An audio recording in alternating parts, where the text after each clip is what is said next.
Welcome to the Los Angeles Leaders Podcast, where we dive deep into the stories of the visionaries shaping the future of our region.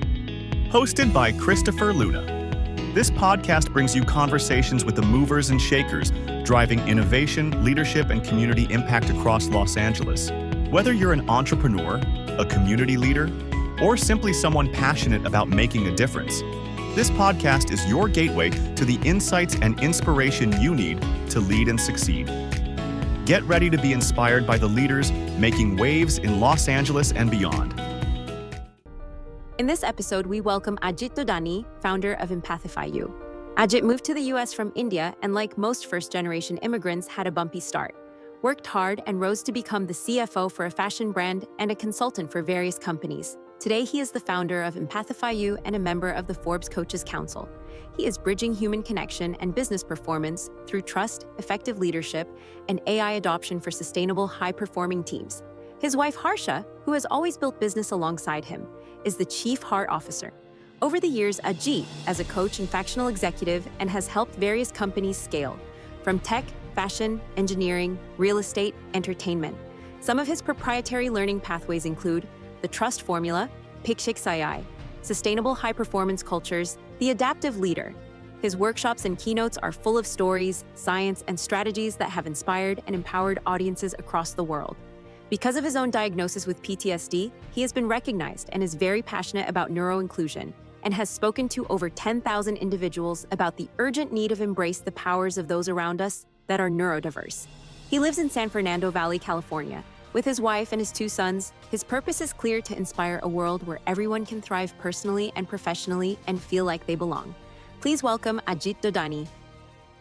Welcome to Los Angeles Leaders. Today, I'm honored to have you, Ajit. You are an inspiration to me. We met early on in my career at the Chamber, and I've always kept an open dialogue with you, and the relationship has been very personal. You've helped guided me through a lot of my decisions that I've made so far, and it's an honor to have you here. So thank you for your time. Chris, thank you for the invitation, and to see our friendship grow beyond the professional and move into a relationship like this has been phenomenal. So fun. I follow you. I'm a nerd. You do a lot, but before I get into what you're doing now, I really want to learn and have the opportunity to give to my audience how you got to where you're at now. I would love to start with your early childhood and your upbringing, your background, and just kind of your family. Yeah, that's great. So I was born in Lucknow, India, north of India, but I grew up in Pune, India. And a wild, middle-class, amazing journey of growing up, of, motorbikes and fashion shows and dance concerts. And I used to be in dance competitions. And but very early, I knew that I felt more, sensed more, and just kind of got a sense of the room really early. And my uncles would whack me on the head. Men are not supposed to feel and sense so much, and that's when I realized that I was an empath. And that became some of my founding journey. So born in India, and also, growing up in a place like that, I saw so much joy and happiness, but at the same time saw some things around culture that were really difficult for me. And being an empath, I would observe stuff like that. And I say this not to take it really deep so fast. So there was two sides of me, a fun, crazy, wild. I was just in India a month ago, and met all my friends, and we were sharing stories of all the motorbike rides and how we skipped college and all that fun stuff, Chris. But at the same time, my deep understanding of people and humans, and being there for the community, and I guess somewhere along the line that got ingrained in me, and so that journey was great. Both my parents are entrepreneurs. I grew up around. What do they do? So my dad continued a legacy business in ice cream that has been around there for 100 years now. Because of COVID, it shut down. My mom actually first started the first women's health spa in the city this was about 60, 70 years ago. Incredible. And so I grew up around a family that were entrepreneurs, that were solving problems, that were always thinking on their feet. Did you ever get involved in the family business Oh, and the ice cream 100%. side? Or 100%. tell me about that. Oh my God, that was so fun. So, so Dad had stores, and he also would do fairs. And so here I am at the age of 10, 12, standing behind a counter collecting cash. Here I am going to fairs, and then my own school would get the ice cream delivered from the school, the high school that I went to. Wow. At the elementary and high school would get the ice cream delivered. So you're the cool kid. So it's crazy. So on my birthday, Chris, all the kids in the school would get a bar for free. Wow. So 3 brothers. So we did that. So grew up with that kind of involvement in the community. And Chris, just to give you an idea, like I went back right now too, and for years when I was there, like the community knew each other. And we served each other, and we watched out for each other's back. And even to this day, when I went there, and obviously older now, and then I met somebody, and I'd meet people who knew my family or my dad, they'd say, "Oh, you're the Dodani kid. We got you." And I'm like, "Wait, I just ate at your place." "No, we got you." And I'm saying that level of community, that level of care, to see that growing up, and to see that even decades later. That love. That love for you. That love, and that, and sure, it's not perfect. It's far from perfect. But I think I grew up in that environment of, you got to be there for each other. I remember our friendships. Like I met friends after 20 years right now, and just like cousins, you pick up right where you left off. Yeah. No judgment. So that was actually.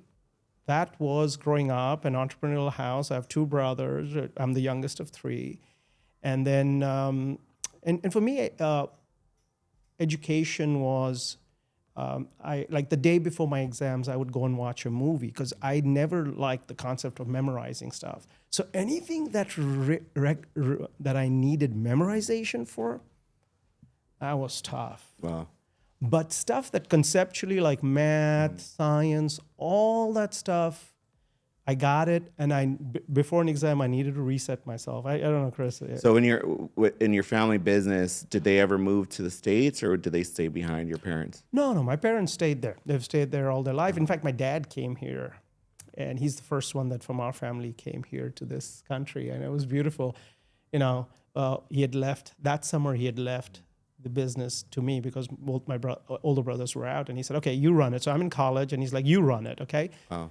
And he comes back, and he saw the very corporate way that I ran a business in India, which you're not supposed to. You're supposed to be a little flexible in the way you operate stuff. And he goes, "Son, I think you should move to the States. Because with your kind of framing that you have and the way what you want to do with your life, I think you may find some magic here." So he was the one that motivated you to move out. He just planted that seed, and he said, I think this might be the place for you. My older brothers were in different parts of the world. And he said, "For you, I think America." So there's 3 brothers. 3 brothers. And all of them moved away. All of them moved away. And how do your parents feel about that? I mean, to be left alone. They were actually very excited, right? They were very excited about it. They've, all their life, ever since we moved out, they've been 6 months in India, 6 months out, 6 months traveling and now all 3 of us ended up in the U.S. So for decades they did that. Now they're obviously settled in India. They're at the age where they're at, and they don't do that 6 months, 6 months. But they loved it. They wanted us to thrive. And It's incredible that he didn't really have that sense of like, one of my kids are going to take over the family business and continue the legacy. And, because a lot of times in these family businesses, you have that sense of responsibility to continue that legacy. Yeah, I think more than responsibility, sometimes guilt is deployed in a very tactical way. And I talk about that. It's, AAPI month in May, right? And one of the topics we talk about is, in some of our cultures, guilt is deployed as a way to choose professions or live lives that are so unfulfilling. And in the work that I do is, as a coach and a Forbes coach and all that stuff, I get to meet some of the most incredible human beings, Chris, and sometimes you see those people that have taken a path that was suggested to them or guilted to them, and then years later they detach from that and actually choose their passion. So to augment what you said. So. When you moved here to the States, you're 19? Yep. So what did you do when you first moved here? So- You're so- alone? Yeah. So I moved. I was the first of my family to move here. It's a crazy story. You ready for this Yeah, one? that's what I wanna hear. All right. So I finished college out there, 19 and a half, finished college. I'm coming to the U.S. I have a job, and I'm also planning to go to school here, typical, And I actually land in L.A. So, let's go back. I land on April 1st in New York. April 1st, April Fool's Day, right? So I land in New York. Welcome to America. I'm at JFK, and I'm like, my God, this is it. My uncle picks me up, takes me down, through Manhattan. It's like 6 o'clock in the evening. He's going through Manhattan because we're staying in New Jersey that night. So picks me on JFK. We're going through. He says, "Son, would you like to eat a pizza?" And I'm like, "Are you kidding me? Pizza in New York?" I'm like, "Yes, let's do it." So we go down and we pick up a slice of pizza and we devour it. I'm like, "Oh my God." New York pizza, and then we get to the house in New Jersey, and both my bags were stolen from the car. Oh, no. So within 3 hours of being in this country, I had absolutely nothing except for a little sachet on me with my passport, no clothes. And I say this because that was my coming to America story. God. And that started it all. And I say that because that happened. And then I'll tell you. So I come to California because this is where my uncle picks me up. I go to DC and all that stuff. And then April 5th, April 1st I land, April 5th, an important day. Just leave it at that for a second, okay? So then I come to California because that's where my job was. I was going to go to school around here and stuff like that. So I come here. I don't watch this. I'm just about 20 at that point, right? Corporate condo in Hermosa Beach with a corporate car with a BMW in that. Hermosa and PCH. My mind is blown. Oh my God. I mean, I get up in the morning, I go down to the beach. I'm like, oh my God, this is nuts. And that time I was manufacturing garments for. Okay, that's where I got lost. Yeah, Okay, so the company that I'm working for is manufacturing garments for the Limited and different other brands. So they were a clothing manufacturing company. So I was always interested in humongous fashion. industry in Los Angeles. Huge. So fashion, finance, all that stuff really interested me, right? Now so I know where you get your fashion sense. so that's where I started, and it was crazy. So the offices were here. We'd fly to the Caribbean. There were factories there, and we'd come back. May I ask how you got that role, though? Because I studied that in India. I studied business, finance, and fashion. I always had that interest, and this was a connection that my family had. Okay. So I got in touch with them. They were like, "Yep, we'd love for you to come and join us." So that's how I ended up here in the U.S. It's incredible. And I say this because watch this, 6 months of crazy. I mean, this is like out of a storybook, right? This kid from India ends up here. I'm jogging on Hermosa Beach in the morning. Beautiful. And then on my 7th month, I fly back from a trip. I land at LAX, take a taxi down to the corporate house. And there are people standing outside the house saying, the company has gone under. Oh. Your car is gone. Your house is gone. You have half an hour to pack your bag and leave. Wow. And I say this because within half an hour, I literally packed my bags, 2 bags. And I still remember PCH and Hermosa, the townhouse on the side, crossed the street to the other side. And there was a red phone booth. You know what phone booths are? Mm-hmm. Yes. Some people may not out there, but a phone booth is the same. Anyways, so I walk into this phone booth. The sun is hitting my eyes. I have tears coming down my eyes. And I'm starting to remember everything that I had learned. Because this is when life hit really hard. I'm homeless and jobless in LA, the proverbial LA. And I go, what am I going to do? And I say this because I go into that booth and I start breathing. And, a little bit about me and my power. So over the years, I'd watched my parents in India use breath work and presence to tackle entrepreneurial stuff. I would laugh when I was young, right? When you see your parents doing stuff, you're like, what are you doing? They had a great technique. I mean, my parents, I've always just seen them overwhelmed and Oh, carried a lot of weight. Carried a so- lot of weight. And I would see them use this morning, go out for walks, breathe, sit outside, and they're doing this breath work. And as a kid, I'd go, look at. And in that phone booth, all I remember doing was going, okay, you need to calm your fear and flight center. And that's I leaned into it so hard at that time that I calmed myself down. And I say this, today I talk about the power of presence. Today, you and I get hit with chaotic things on the daily. Chris, not once, not twice, 10 times a day today. You open up your phone and there's some news from the family or something happening, right? How do we center ourselves? And that became a huge moment of reflection for me, where I learned the power of presence, that in the middle of chaos, how do you make good decisions? And I remember picking up the phone, calling up a friend of mine, and I asked for help. And I realized that asking for help sometimes is the bravest thing I could do. Because, the macho man of me. And that's difficult. That's difficult because as a man, like you're saying, you don't want to ask for help. You don't want anyone to know what your issues are or what your troubles are. So that's difficult to pick up the phone and make that phone call. True. And I asking for help was the bravest thing I did that day. I called up a friend, and rather than shame, said, hey, I'd put it in a fun way. I said, hey, what are you doing this weekend? He goes, and he was a fun guy. His name is Rajan. He's a fun guy. And he goes, I think I'm going to go to Vegas. I said, hey, you have a spot in your car? Maybe I'd come along. My plans have changed. He goes, what's up? I go, I have the weekend off. So he drives down from this area. In fact, he lived right here in the LA area. He drives down to Hermosa Beach and he says, okay, I'll come pick you up. He gets there and he sees my two your big bags are ready to go. And he's like, what's up? I go, dude, I ain't got no place to go. I got $507 left because the company didn't pay me for the last paycheck.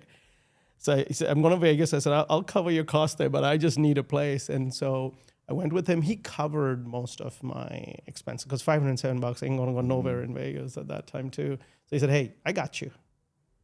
And we stayed there. And while I was in Vegas, I made a call to a man that was trying to recruit me while I was at this other company. I said, hey, presence. Hey, I just want to let you know I may be considering other options. I had nothing going on, Chris. And I called him up and I said, I may be considering other options. You think we could chat? I may want to move to DC, because I'm thinking. And he goes, oh, that would be great. And Chris, I flew back to DC, started my life again out there. How long were you in DC? So DC was fun because my dad's sister lives there. And I go there and, they were immigrant family, 2-bedroom house with 4 of them already living, 5 of them living in there. And I became the 6th person. So I'd sleep on the floor. My cousin, Rena, and my cousin Ajay there.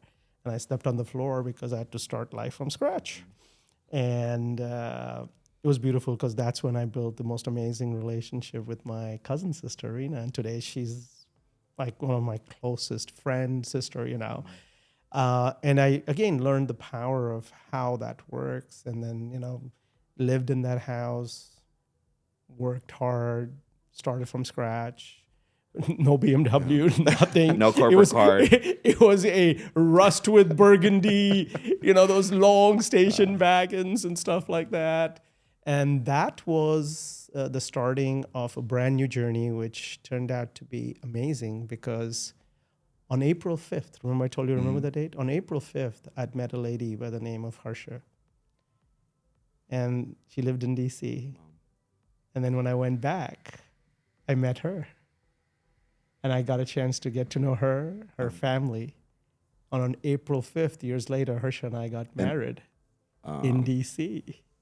And I say this because, you've heard this statement. How long have you been married yet? I'm sorry. How long have you been married? You ready? No? Mm-hmm. 33 years. Congratulations. Thank you. She's incredible. She's an incredible human being. And, and I say this because Steve Jobs in his famous speech said, you can never connect your dots looking forward, but you connect them looking backwards. And I would not change a thing about everything that happened because it ended up leading me and finding the most incredible human being that's been part of my journey, Harsha. And Well, it's always nice that you meet. I mean, I married my wife 13 years ago, 12 years ago. I can't count. She'll still tell me I'm wrong. I think he knows. But it's nice. I mean, and I saw it with my parents too. You grow together, right? You're young. It may not have been the smart move to get married so young, but I think that when you're in a relationship long term like this, you really have that bond and that strength where you really went through your ups and downs and growing in your career, where you build that strength. Because I see it now, my parents too. I mean, they're soulmates and they've gone through so much together. So when you find someone like that, it's very important. It's very important. And, we don't take it for granted, right? There are 8 spokes in our lives, right? For a cycle to move forward, 8.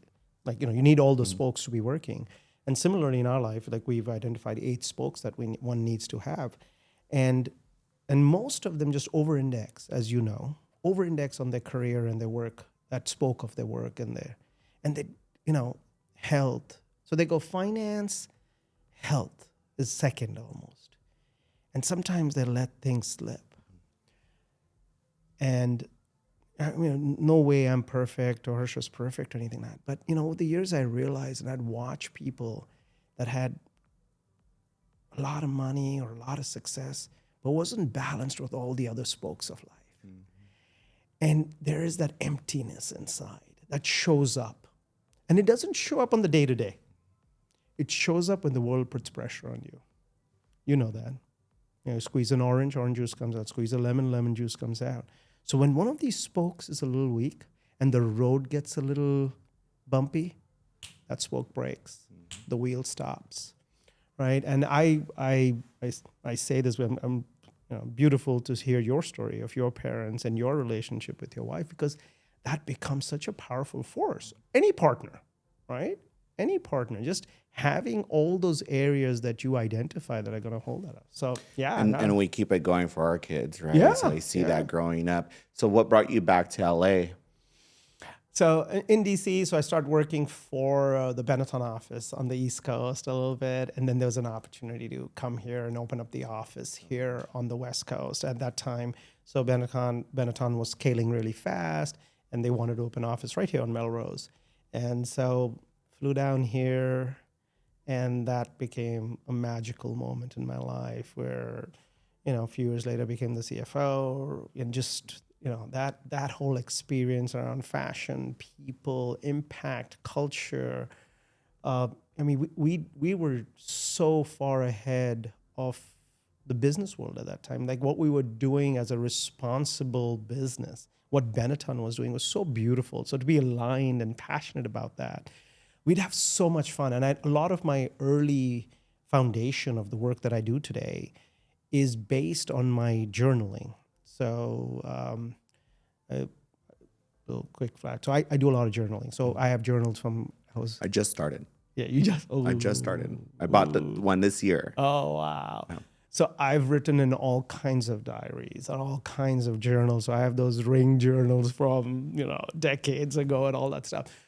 And so I remember writing the first time I met Harsha in the journal, I just met the person I'm going to marry. Wow. And my kids just found that book and they're like, Dad, you're nuts. That's incredible. I also have written in there when I've been really lonely and in the moment. And it's crazy how you not only lean into your strength, the spiritual strength, the human strength, other people, right? And as I reflect back, I look at what I did and I didn't. And sometimes, when you reflect back, like, oh, that's what I got to remind myself to do. So I journal my entire journey growing through the journey at Benetton. I had an incredible CEO. How many years were you there? I think 16 years. How big was that company? Like, how was the leadership style of being a CFO? Yeah. So the very young, very high energy, the CEO, Andrea, for the West Coast here, just an incredible human being. We have a friendship now that's lasted 30 some years. And it is just beautiful and professional, personal friendship. We've been there for each other as a family. And I say this because we were all a bunch of young people, and we were 8-9 of us, and we have get-togethers still to this day. Most of us kind of live in this area. And the energy was about impact and purpose and all of that, right? Working hard, and we'd laugh, but we were doing super impactful work. But also we had some really difficult personalities within the organization. And I would journal how the good leaders were impacting the organization, and how there's one very toxic leader that we kind of had to stay there, unfortunately, because of the connection with the community, stayed there longer than he should have. And we've all been there. And that's when I started realizing, and I remember years ago on a napkin on Melrose, writing a formula around trust. Like, what are the traits that build trust? What are the traits that break trust? And that became the foundation of the work we do right now at EmpathifyU around the trust formula. But the journal started on Melrose and Melrose, and I forget exactly, Cochrane, I think. There's a restaurant there. Napkin started there. Wow. And over the years, it's built out. And to this day, I think 2 years ago, I added one more word to things that build trust. And then I added one more word to break trust. So we have a level 1 trust. I think I've been on some of your calls on LinkedIn, and you get into those details, and that's what really drives me to you, is I'm learning off of these techniques and how to build that trust with your team, right? Mm-hmm. And how to navigate a lot of those scenarios. When I ran a family business, we had employees that were there for years, and a lot of times they're too comfortable. Mm-hmm. Right? Or you built this, it's really a family, right? So it's not employee-employee relationship, but you want to know how to navigate that before it gets to that point, right? So I pick up on a lot of those talking points that you have in this LinkedIn platform that you have. And I think that it's really, it doesn't matter what position you are in your career. It's always good to always be on top of mind of these techniques, because things change, people change, your employees change too. So it's always good to be improving yourself in those techniques. 100%. So look, can we talk about that family business and leadership within that for a second? Are you okay to go in that direction? Because, so I'm an empathy strategist, right? And I tell people, you can have too much empathy. You can have too little, and you can have too much. The sweet spot of empathy is with boundaries and proper accountability. Empathy with accountability is the victory for any leader, right?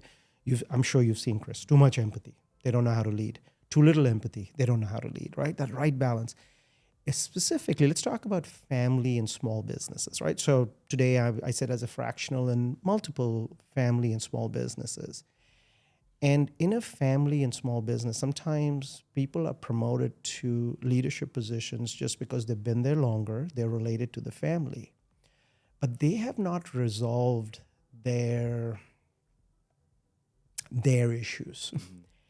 And they should not be given the responsibility to lead others. That goes on in corporate America too. Everywhere. No, I see it everywhere. I see it everywhere, 100%. Are you kidding me? 100%. And I say this, but sometimes when the family, it starts, and even in corporate America, like the person who got their first leadership position was the... I think it should be a requirement to take these leadership courses or coaching or some type of learning. Doesn't matter how advanced you are in your career. I think every position of management or every position that you change into, especially when you're leading a team, you should have some type of refresher on this. Because I think a lot of people in a corporate America kind of forget that. They need to continue that learning experience. Okay, so can we go for the jugular here for a second? So I'll say this because you're 100% right, Chris. So most people lead their companies and lead their organizations based on the thing, we have these values. Right? So there's stated values, then there's lived values. And most people are like, we have a stated value and we live our values. But that's not how people lead. People lead, individuals lead based on their shadow values. Each one of us have 8 shadow values on our shoulder in every room we walk into. And those shadow values dictate how we lead a team. Let me give you an example. I'll just give you, say, two of them. You can look it up, but control, intelligence, right? Those are big shadow values. I'll give you an example of somebody that was a crazy leader. You want to hear this story? Crazy Definitely. leader. That was me. My shadow value, when I was a young CFO, 27, 28, my stated values was innovation and ideas. So, a team of accountants, bookkeepers, people, and stuff like that.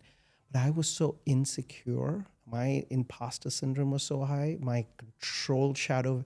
So my stated value is innovation, but control, intelligence, and recognition, I wanted that. So I never gave my team the control, the recognition, that the responsibility. And I watched my team distance themselves from me, not speak up at meetings. All of us have that, Chris. And I say this because if we don't, and for me, the journey was, and I watched the journey, I'm like, what's happening? And then I found this whole theory around these shadow values that we all have.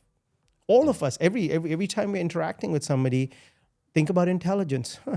I've been here longer than him. I should be the one to end the meeting. I should be the one to start the meeting.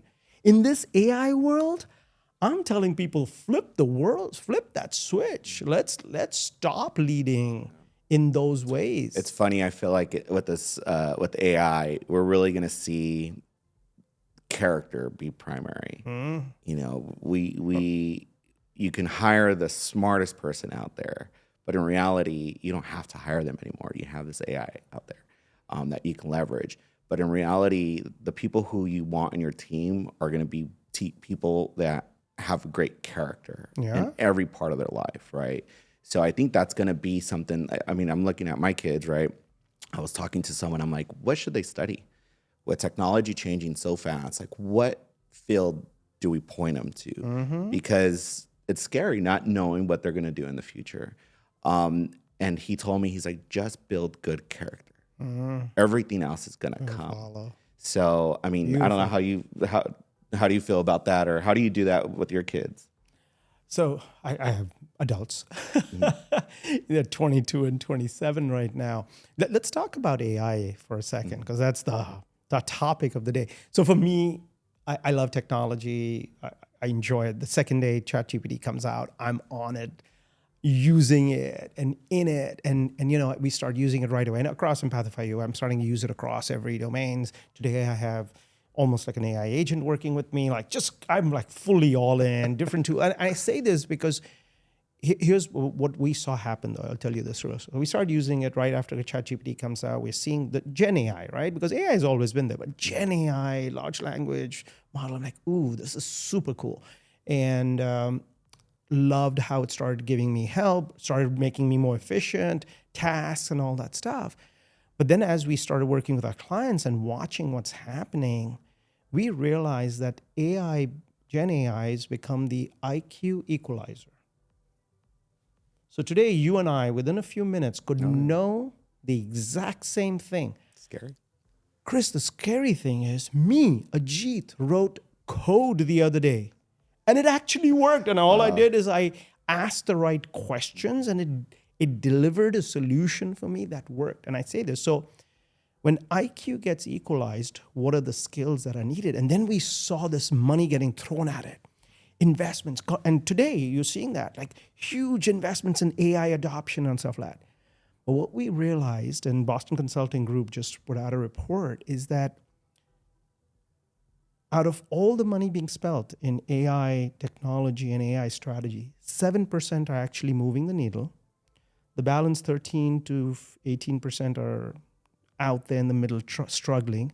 70% of people's money are not giving results, to your point here, Chris, because they're missing the human side. The human side of AI is the biggest sport. Think about this, right? Chris, we've seen a 10x change, because of AI in the last year, right? We're seeing one version after another version after another version. You and I were used to one updates a year, one change a year, and we'd still have, where's that mouse go? Where did that button go, right? But now the change is so fast, we can only change at 1x. So at EmpathifyU, we have a very tactical formula that we're teaching. And I remember presenting it in 2023 at an event at DoorDash where their entire BPOs were there, and talking about the formula that has now become a foundation that we teach across organizations. It's called PI times HI times AI equals sustainable business results. PI means personal intelligence, just like what you were talking about. We need to understand who we are, things like shadow values, things like what's not allowing me to learn, how do I need to skill up, how do I need to get better in communication, how can I be more accountable, how can I and listen to maybe somebody that's generationally younger than me, or zip and listen to somebody that's generational older than me and not have that thinking inside, right? So that's PI. HI is about truly understanding human intelligence, understanding who are our stakeholders, what is the business outcome we're looking for, who am I working with, what are their diversities that they're showing up with, and how am I taking that into account? So if I'm looking to create an AI model that needs to attract a diverse community, I need those thoughts going into my AI tool. So if I don't invite everybody to the table, that bias is going to stay in my AI tool. And then you multiply it by strategy. And today, UI put out something too that said 10% of your effort should be in the technology of AI because it's easy. Mm-hmm. The balance of it should be on understanding the human influence around it. So I hope that added. Yeah, I think it's important that we continue the conversation with people who are still growing in there, because I think there's a lot of emerging leaders that have a hard time finding their place. Thinking of the early 20s, fresh out of college, they have these great degrees and they still feel a little lost, right? And there's a lot of competition out there. Yeah. But what I tell family and friends, I'm like, look, what's really gonna set you apart is you. You have to be out there. You have to be networking. You have to expand your network. Like, go outside of your circle, because a lot of people get comfortable with our close friends, and I do this a lot.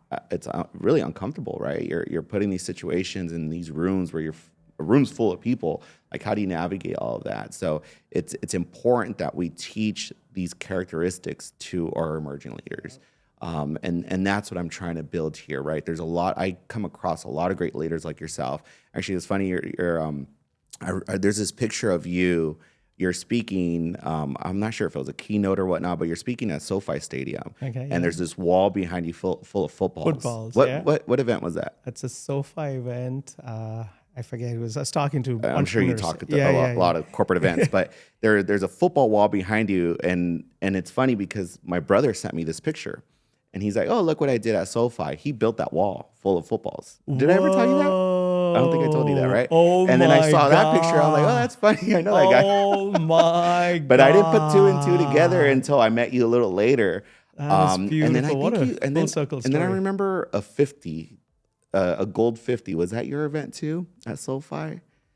I'm not sure. It was, but he built this huge 50. It was like a 50-year anniversary or something. Wow. But you do a lot of these keynotes. You do a lot of these speaking arrangements. Tell me a little bit more about that. Like, what are some of those topics that you touch into? Today, I think the focus is clearly around trust, which is really important. And there are two levels of trust. The second is sustainable high-performance cultures, because the word sustainable is being missed. So I get invited to do a lot of talks around that.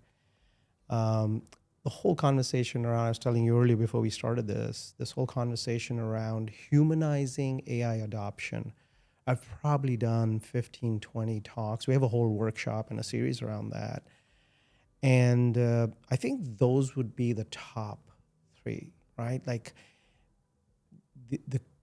we need to create environments where people feel trusted, where they can fail fast, feel, and safe. Just like you, I spend a lot of times volunteering. So I do some work with the folks at UCLA, the students. I was just talking to them a few weeks ago. And the same question about what are some skills, right? If AI is the great, what are some skills?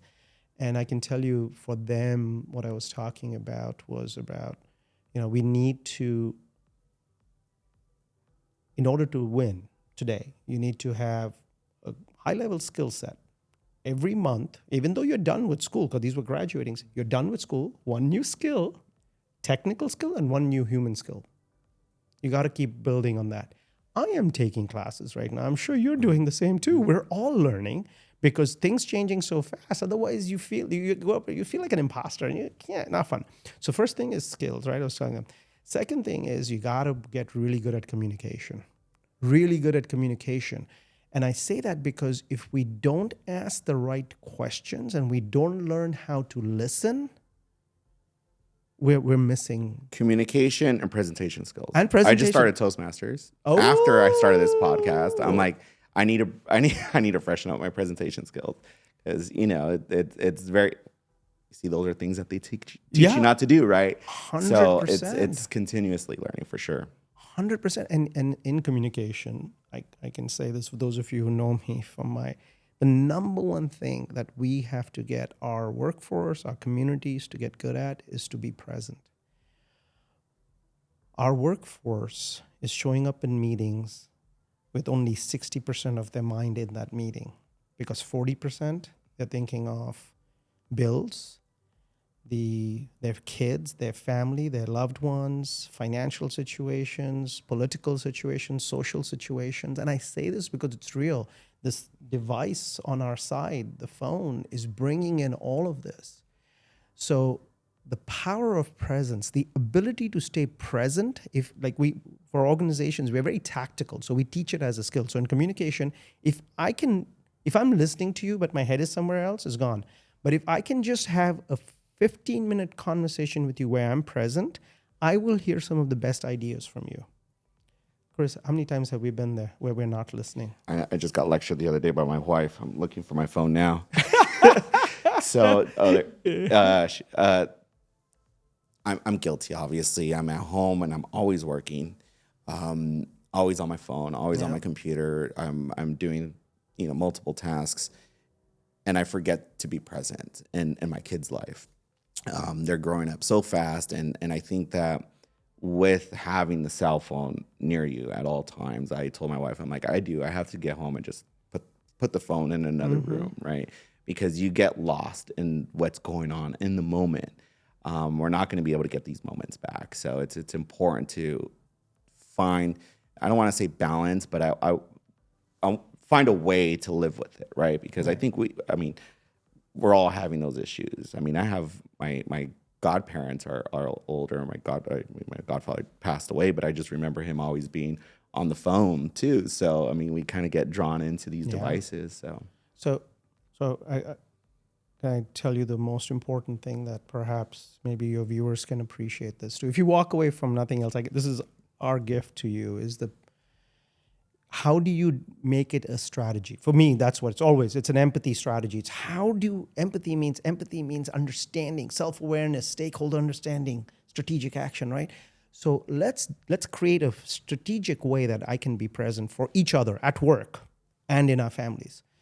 Let's move our mindset from following just a circadian rhythm, which is a 24-hour clock, to move it to an ultradian rhythm. For those of you who don't know what that is, please look it up. But an ultradian clock, our bodies have an 80 to 120-minute clock. And if we don't follow and reset ourselves during that clock, what happens is we start to burn out. And that reset, 80 to 120 minutes, is at Empathify, we call it a BAM moment. You either breathe, you get aware, or you move. And I talk about every Monday there's a post from me around how do you get aware? The easiest way to get aware is to take a quick breath and just get present.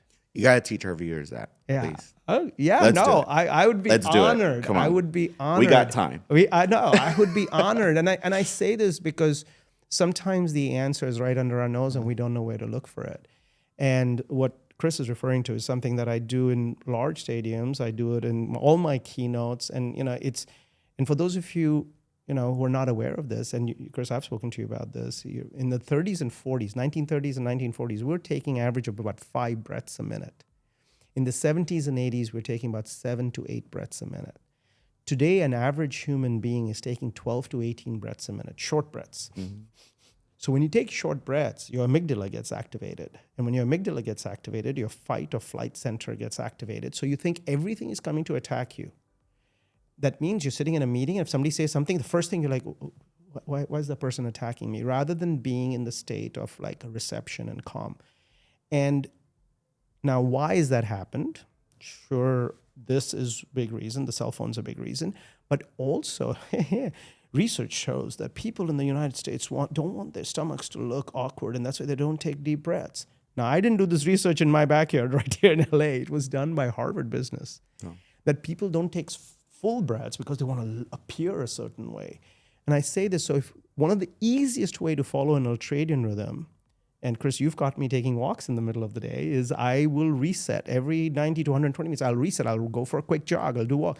But sometimes I'm going, like this whole week, I've been meetings to meetings to meetings to meetings to meetings in a beautiful way. But I can tell you one thing. Every about 2 hours, here's what I'm doing. I take some breaths. So we're going to do it together. Let's do it together right now. And I'd love for you to join us. If you're driving, don't do it. But if you're seated, join me in this. And we're going to take 4 in through our nose. Well, you do it too when you're on your show, on your LinkedIn show, and audio only. When we're driving, we can do this too. Okay. But don't close your eyes. Don't close your eyes. Please don't close your eyes. That's for sure.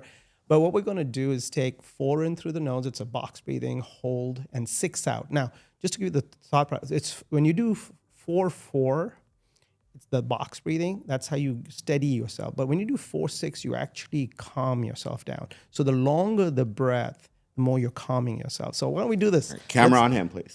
So we're just gonna do 3. I'm gonna close my eyes and I'm just gonna breathe in 4, hold, breathe out 6, and I'm gonna get present for Chris right here. All right. So here goes. So breathe in 4 through the nose.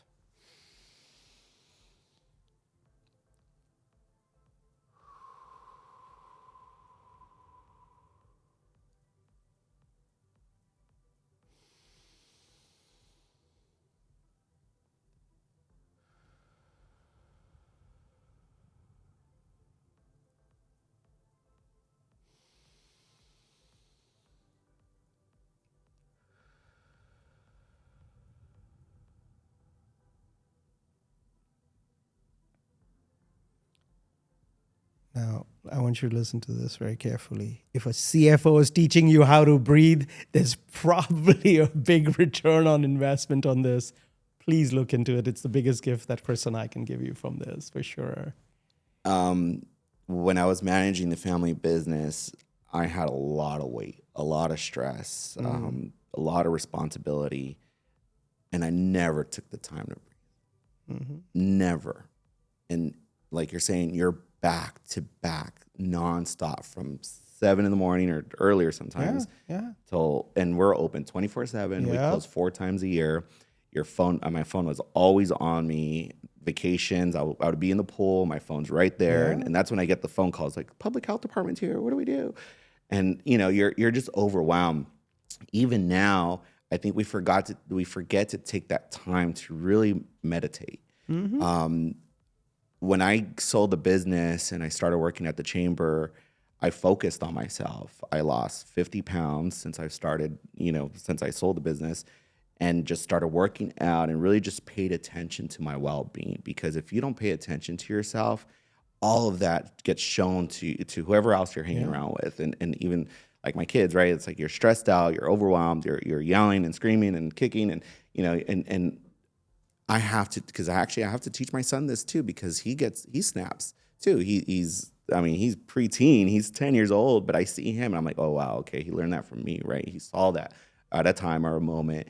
So sometimes we just really do need to take this breath and take the time to relax a little bit. Wow, you brought up something that is so important. It's the modeling of good behavior. So one of the components that builds trust is when we as leaders model the behavior we want. So you're talking about my boys, you asked. So they don't do anything that I say, but they do what I do. And I say this because, they're not perfect, I'm not perfect, but, every now and then I'll see my older son, who's a CEO for a large music incubator right now, thriving music incubator for artists from just amazing artists from around the world. That's my oldest son. He's the CEO of the company, right? And every now and then I'll see him take a breath, not because I told him to take a breath, but he's heard it enough, but he's seen me do it enough. He sees me take that ultradian break at my home, because we all seem to, work around. Whenever they're home, they see Dad do that. They'll see Dad run up. Oh, I didn't tell you this. One of my ultradian reset is music and dancing. So I've seen videos at you at the music center, which I want to go with you. Yeah. We got to take my wife. We got to take my parents. You would love my parents. My parents are party goers. Wow. I would be honored. They dance and they're out more than I am. Okay, I would be honored. And I want to say another thing about you. For those of you who don't know Chris for a while, I've watched this journey of him thrive, make the right decision for the community and do this work at the chamber, and then do this work on himself. Like as I met him because I've been watching this journey of his. So you're modeling, because you're modeling what people should do. So I say this because when we model, that's how people pick up. Even at the workplace, right? People are scared to put a comment about how they're taking care of themselves. I told a leader, hey, you should model that, because high intensity startup, like 200 people, but you should model that you're taking care of yourself and all that stuff. And he was very uncomfortable. If I tell them that I'm taking a little breath in the middle of the day, what if everybody said, I said everybody should do it. Now, 3 years later, the entire company operates out of a 25-minute and a 50-minute meeting. That's their meeting settings. They all have that 5 minutes to do a reset. They all have that 50-minute meetings. And guess what? They're producing more. Get so much more done. Get so much more done. The axe gets sharper. Because if you don't sharpen your axe, you're cutting away with a dull axe if you keep going all day. So, I kudos to you for modeling that behavior. And your kids, they'll pick up, and this, our coworkers, our employees, our teams pick up. Because either we're an example or a warning. And I think what I've learned from my mom is she's always positive. Always positive. We can have a really tough conversation about, an insurance policy counseling, or we're getting sued, or something's happening, right? That's horrible. But she always finds a way to stay positive. And I think that's key to any issue, is finding that positivity. Because the same thing I keep talking about my son, but I feel like my son is such an important stage of his life. Yeah. Like I feel like I only have them for so much longer, because when they're 12 or 13, like I remember when I was 13 years old, that was it. Like my parents had nothing to do with me anymore. I mean, I learned what I learned. I was how I was. So it's really important that I get my son right now before he hits his teenager years, because I'm like, please, son, like you are beautiful. Stay that way. Stay positive. Because you'll have these temper. And I brought him here actually last week. He was on vacation and he saw an interview. And one thing that I want to make sure I incorporate my lifestyle with my family, my work with my family. I need them to understand what I'm doing, because when we have the family business, and you've seen it, you grew up in a family business, that family business becomes your family. Every dinner was about the business, right? Every conversation, like everything revolves around the family business. So in my role, what I'm doing, it's really about providing a value to the community. It's really about supporting our members. And what I'm trying to do is really be part and give back. At the same time, you're in your career, right? You're getting paid to do something you love to do. So it's important that I show my son, because it hurts him that we got rid of this business. But if he sees that there's a way to grow and really make an impact in the community, that's what I'm trying to accomplish here.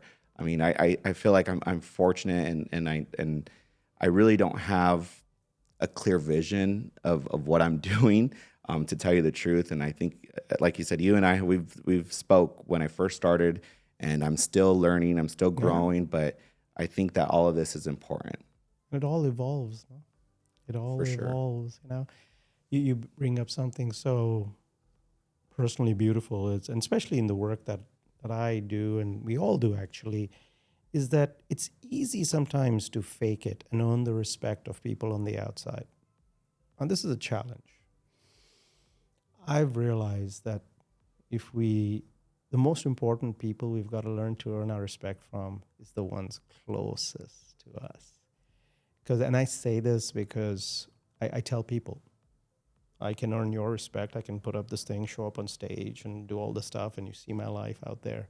But the most important person I'm trying to earn respect from is my wife, because she knows if the stuff that I teach, am I living it? Now, am I perfect? Far from it, Chris. But man, that's the standard, because otherwise we can fake it to the world, and then that huge level of imposter syndrome shows up, and it's so difficult. So if we can live the way what we stand for in every aspect of our lives, that becomes the most empowering way that we can lead, show up in our work, show up everywhere as our dialed up, fullest self. Because if we can do that, then all of a sudden you're like, hey, my values are aligned.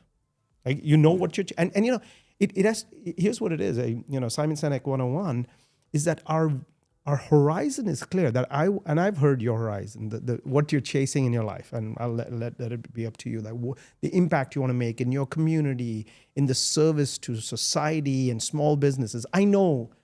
Now, the pathway to that horizon is clear, but the pathway to that, like they say, you can write that in pen. That's the impact I want, but the pathway to that is in pencil.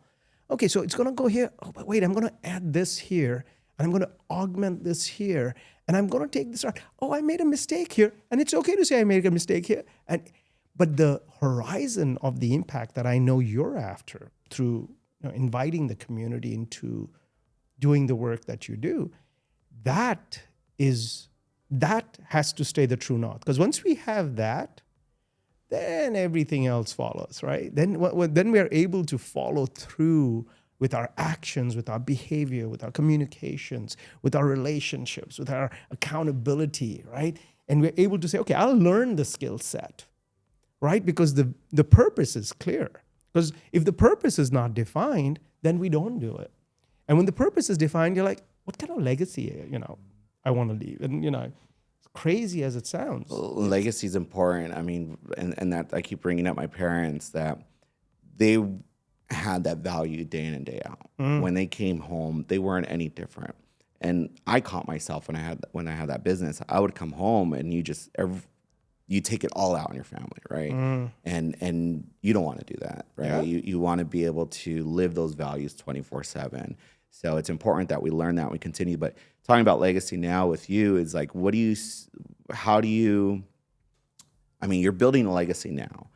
What do you see your future in the next 10 years? Like, how do you see you're building this platform that you have? Because you're well known, you're on stages almost every week. Like, how do you continue this legacy in what you're building now? May sound dark, but it's a good one. When I pass, I want 1 million people to say that Ajit impacted me. That if my life could have just a touch here, just a touch there, right? So the legacy continues because this becomes a way of life. All the books are coming out and all of that. I mean, it's all written, and all of that stuff. So it's also becoming a system that is taught and duplicated, right? Because for me, as you know, everything's a formula. Sustainable high-performance culture, that's a formula. Trust becomes a formula. AI adoption becomes a formula. So that's my finance side, like very tactical side. So, and I like formulas for everything because that's the left brain, right brain side of me, but I want that emotional component. And it's important that you align that back to the corporate culture, right? Because at the end of the day, these companies have to stay motivated. They have to perform. They have to have a strong balance sheet and P&L. So we need to teach these leaders to do both and to do it all. Yeah. So I wrote an article recently called The Additive Leader, that you can be brilliant and you can care. Most people think it's an or, it's an or function. It's called additivity. That's what we call it. Like, what is a skill that we can add? I can demand high performance while taking care of people. Most people don't know that skill. Like, that's where our sustainable high performance culture comes up. I mean, everybody talks about high performance culture. I can tell you 6 out of 10 are getting it wrong and they're burning their people out because they don't understand the word sustainable. And when you do both, guess what happens? People go through walls. We've seen engagement scores go through walls.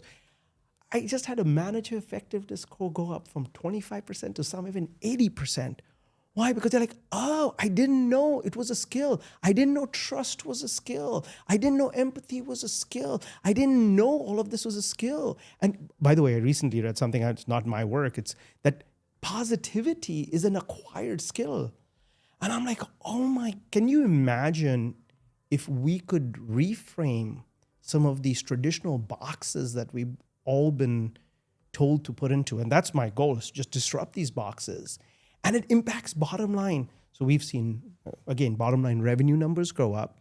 We've seen new divisions start in organizations where we've tactically deployed high levels of trust, high level of sustainable, and high level. I love technology. So the high levels of AI where you get it to a point where it's literally, you get to your highest best use. And your highest best use is when we're doing stuff that really fires me up. Because 60% of the time, sometimes most creative people are like, I got to do paperwork. I got to do an Excel report. Imagine if that was done in 5 to 10% of your time and you opened up 30% of your time. How would we win? We would perform at a higher level. And for me, Harsh and I are just getting started. Every time we look at it, we're just getting started because the world needs this now more than over. Hyper-connected, hyper-information, and in that middle of all of it, the person that becomes the most human wins. That is really how we as a community show up for each other, serving the community. Yesterday I was at an event to support one of our dear friends that opened up a childhood mental wellness center in Ventura County. They've been working for years. And, we're just there to support them, and they're good friends of ours. We met them professionally, but now they've become good friends of ours. And, to be there, because relationships, and it takes effort. Mm-hmm. And if we don't put the effort, we don't put our community first, we don't understand that idea around giving, serving, doing something for society, sure, it's selfless, but it's the most selfish thing you can do because it gives you that jetpacks in your back. And Chris, you've done a great job of that. You've done it yourself for our community. You've done it for so many people, bringing them along, uplifting them. So I'm stoked about that. Thank you. Yeah, again, I learned it from my parents. My parents are very social. They've always hosted a lot of parties growing up, and they're always out attending other events. And I think that being part of that and not being just enclosed in your home is very important. Making sure that you're present for your friends and family and your colleagues. Huge. Because you feel special, right? And you can't attend everything, obviously. Yeah. But it's important to show that support to one another because it's not easy to host an event. I mean, you know that, and I see that quite a bit with my parents. Yeah. Yeah, and it does, right? And talking about, I'm sure we all do this, right? We have to set good boundaries. And I say boundaries are not in bricks. Boundaries are in bamboo sticks. I learned this from a beautiful associate of mine, that, your bamboos are then bound, that I will bend it if you ask me once in a while. But if you ask me to bend my boundaries all the time, then, we need to talk, right? And I say this because saying yes and saying no is the most empathic thing we can do. So we're coming up on our hour, but before I let you go, you mentioned Simon and his books. Do you have a favorite? Do I have a favorite book? So many. I think I'll just tell you what's on my desk right now. Peak Minds. It's a book talking about exactly what I was talking about earlier. I forget her name, it'll come to me. But if you look it up, Peak Mind, it's a beautiful book. Jim Collins, Business 2.0. Have you written a book? Have I? I put out a part of it. during our fires here. I don't know if you. So I put out a book, Leading Through Chaotic Times. So the book is ready, and I was supposed to distribute it one way. I'm figuring out how to distribute it another way. I want to make it accessible. So I'm still figuring that out. So I've written a couple of books, The Trust Formula, AIPI. So I've written all of these. These are all books. So the book becomes the foundation for my content. So for decades I've been writing. So all of this stuff is all written, right? Wow. So this is all written, and during the fires, I put out a segment of my book, and that became the first thing that I put out as a book, is Leading Through Chaotic Times, right? Because people were struggling. How do you lead? How do you sustain the business? Like, we've got to take care of our people, and our business has to move forward. So how do you do it with a tactical empathy and understanding of both? Because most people struggled. Some of them, they were not able to sustain their businesses, and that suffered. Some That's of them me with COVID. Yeah, same thing. So, so that portion came out. So, yeah, so I think where can everyone find all this information about your books and what you've done and what you're working on? LinkedIn. I would love for anybody who wants to get to know a little bit more about me. It's all LinkedIn. There's a link tree in there. You can watch videos, podcasts, articles. I'm involved in the community a lot. So if you go to my LinkedIn, go to my link tree, there's Ajit Dodani, and you can see this face on there. If you had a wish interviewee, someone that you'd wish you would interview, who would that be? Can I put a few people together? Sure. So it would be, and I say this, Simon Sinek, I really like him. Jay Shetty, I really like him. SZA, the artist, I respect her a lot. She's awesome. Kendrick Lamar, and Obama. Wow. If I get these 5 people on the stage one day, wow. Hopefully I'll be able to get one of them here one day. I've checked on Simon. I didn't think of Kendrick. Oh, God. No, because like when Kendrick dropped his the last album, and he took us into that journey of his, if you know the album, you know the journey, and his honesty and everything around that. Like I would like to understand his mind. Yeah, it's incredible. One of my guests that I had here, I asked her, who would you want to go to dinner with? And she said, Prince. And I'm like, wait, that's Prince? Right. Like, formerly known as Prince? I heard that. Yes. Awesome. Well, thank you for your time. I'm hoping I can get you for another day, or maybe we could do a guest show or something and bring someone here. And I think that you have so much knowledge, and you see things differently from your CFO experience. You always mention KPIs.